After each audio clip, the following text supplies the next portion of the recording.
I looked around upon the world, and saw that it was shadowed by sorrow and scorched by the fierce fires of suffering. And I looked for the cause. I looked around, but could not find it. I looked in books, but could not find it. I looked within, and found there both the cause and the self-made nature of that cause.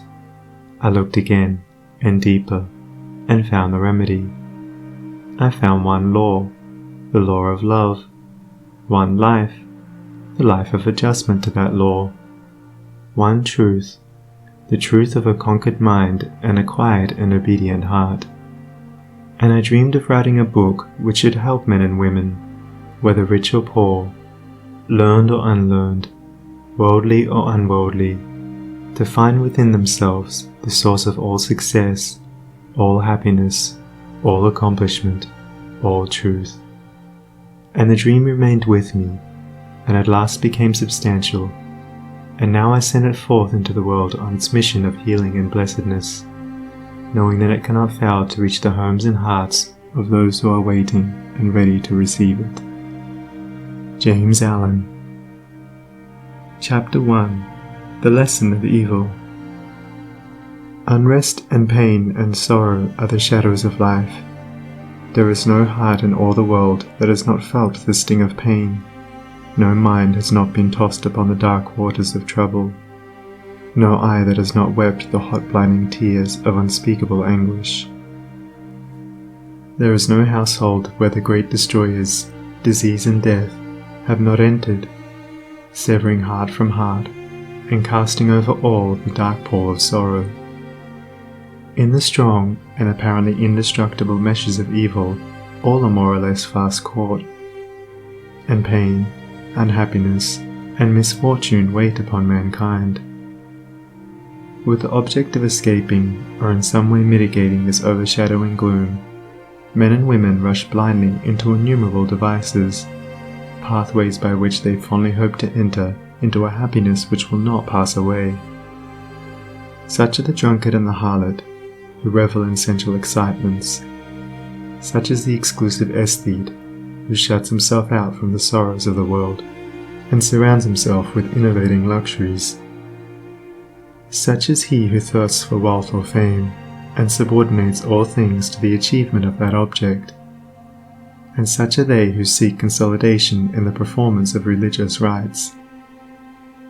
And to all the happiness sought seems to come, and the soul, for a time, is lulled into a sweet security and an intoxicating forgetfulness of the existence of evil.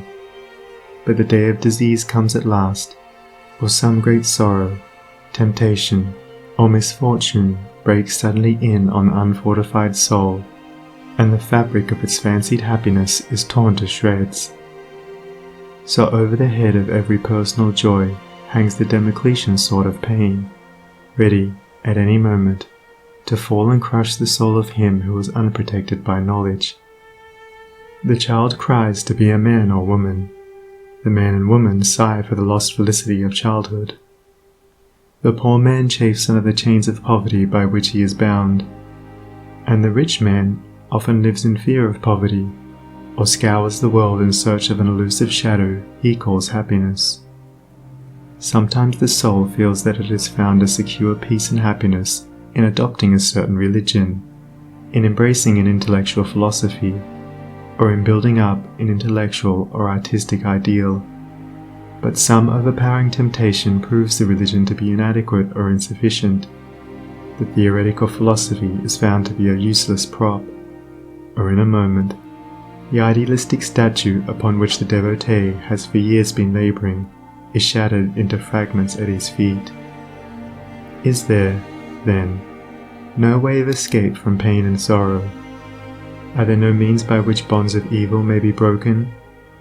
Is permanent happiness, secure prosperity, and abiding peace a foolish dream? No, there is a way, and I speak it with gladness, by which evil can be slain forever. There is a process by which disease, poverty, or any adverse condition or circumstance can be put on one side, never to return. There is a method by which a permanent prosperity can be secured.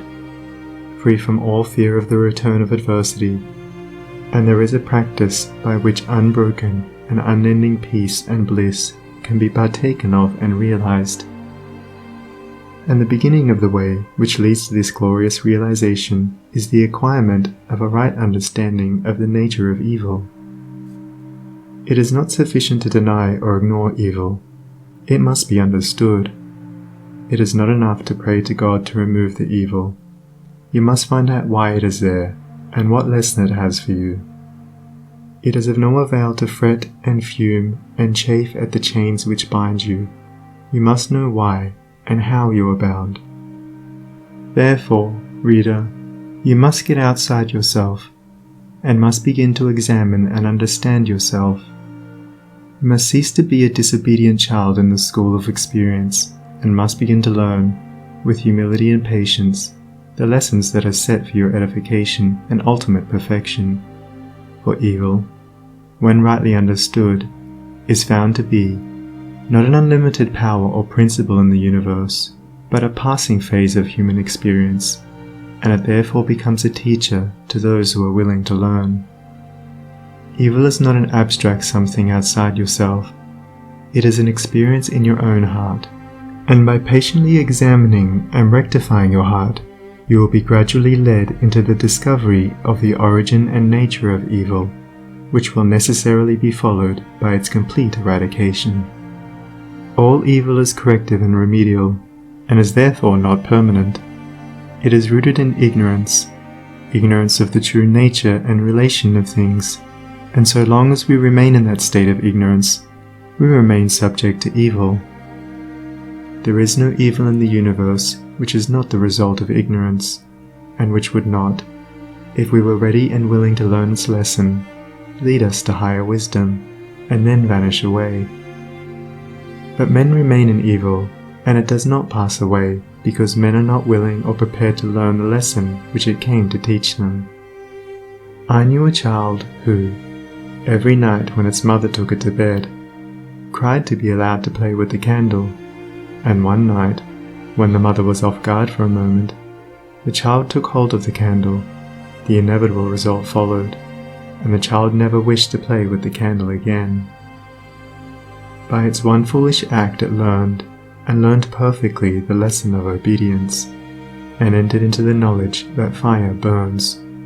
And this incident is a complete illustration of the nature, meaning, and ultimate result of all sin and evil.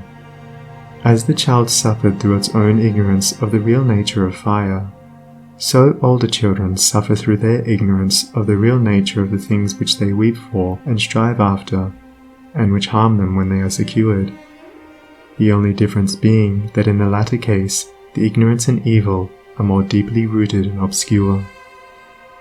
Evil has always been symbolized by darkness, and good by light, and hidden within the symbol is contained the perfect interpretation, the reality.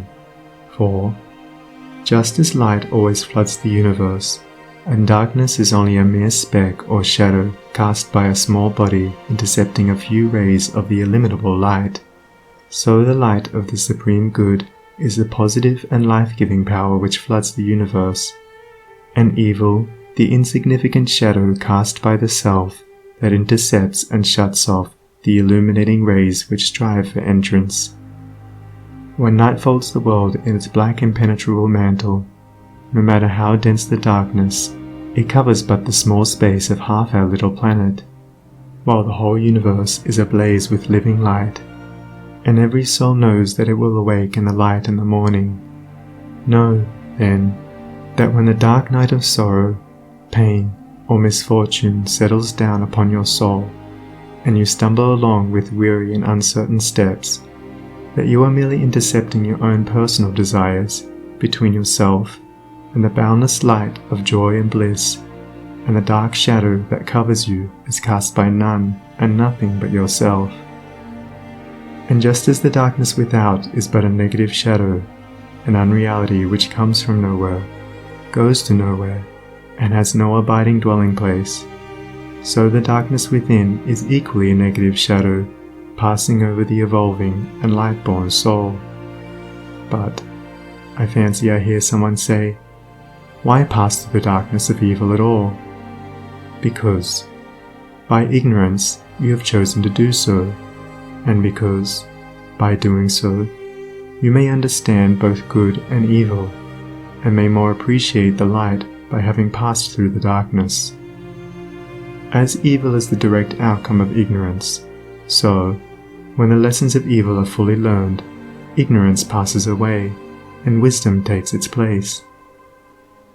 But as a disobedient child refuses to learn its lessons at school, so it is possible to refuse to learn the lessons of experience, and thus remain in continual darkness, and to suffer continually recurring punishments in the form of disease, disappointment, and sorrow. He, therefore, who would shake himself free of the evil which encompasses him, must be willing and ready to learn, and must be prepared to undergo that disciplinary process without which no grain of wisdom or abiding happiness and peace can be secured.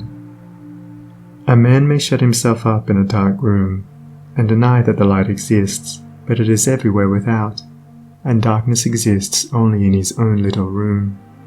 So you may shut out the light of truth, or you may begin to pull down the walls of prejudice, self-seeking, and error which you have built around yourself, and so let in the glorious and omnipresent light.